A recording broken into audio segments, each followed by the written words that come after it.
Hey guys, it's John. Welcome to our third online apologetics video together. Today we're going to be discussing the different worldviews. I want us to begin by defining what a worldview is. And a worldview, according to Oxford Dictionary, is a particular philosophy of life or conception of the world.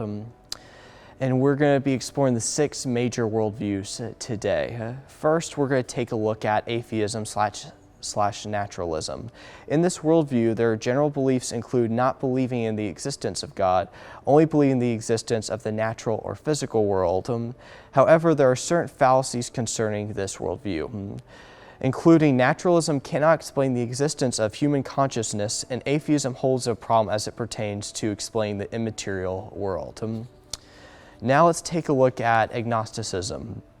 In this worldview, their general beliefs include they don't necessarily reject belief in God. They claim no knowledge on the issue of God. And there's 2 forms of agnosticism. There's atheist agnostics and theistic agnostics.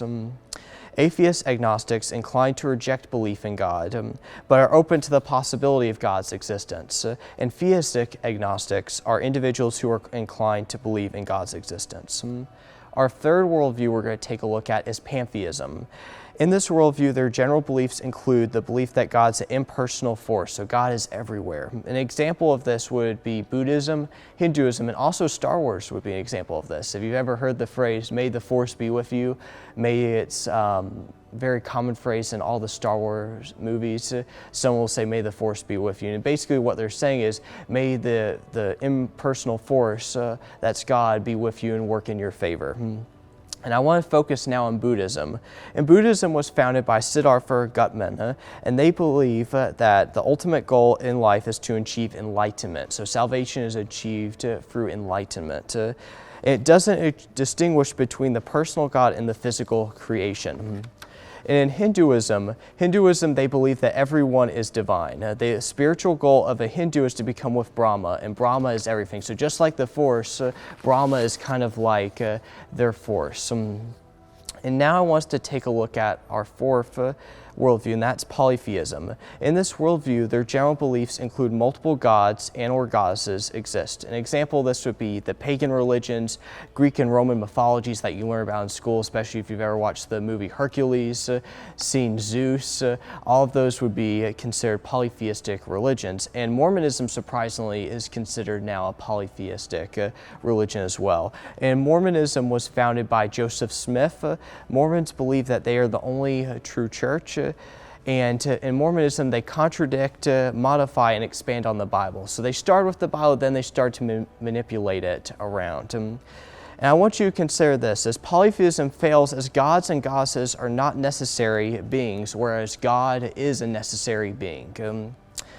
And lastly, here we're going to take a look at monotheism or theism. In this worldview, their general beliefs include one God being existence. God is omnipotent, all-powerful, omniscient, all-knowing, omnibenevolent, all-loving, and omnipresent in all places. An example of these religions included in this worldview would be Christianity, Judaism, and Islam would all be our major theistic religions. And now I want us to take a deeper look at our theistic worldviews, especially if you live in the West, you know that these are our 3 major religions. First, let's begin with what's familiar with, I'm assuming, a large part of the audience here, and that's with Christianity. And according to Pew Research, 70% of the American public identify as Christians. And the key points of Christianity include beliefs in the Trinity of God, Jesus, and the Holy Spirit, and that Jesus died on the cross for everyone. They use the Bible as their holy text. They believe in having a personal, intimate relationship with God, and that salvation is achieved through grace. Secondly, I want us to focus in here on Judaism. And they believe God is the creator of all that exists and the actions and behavior to be of primary importance. And beliefs come out of action, and their salvation, they believe, is achieved through what would many be considered the Old Testament law, achieved through the law. And lastly, I want us to take a look here at Islam.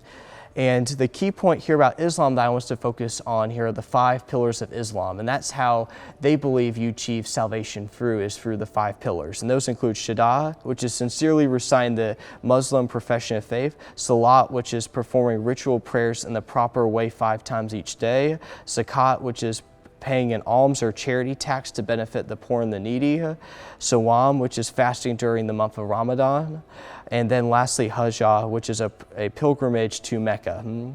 And Islam was also founded by Muhammad, and they believe that the Quran is the final authority, and you must obey the 5 pillars in order to get into heaven. And lastly, I want to emphasize the importance here of all this knowledge that I've just discussed with you guys. It's important as we use this knowledge to build upon our foundation of our apologetics understanding. I want to leave you with this today. Enter each conversation as a learner and learn information about that person, because ultimately information obtained from these conversations can help you establish great apologetic conversations. I want to thank you guys for watching today.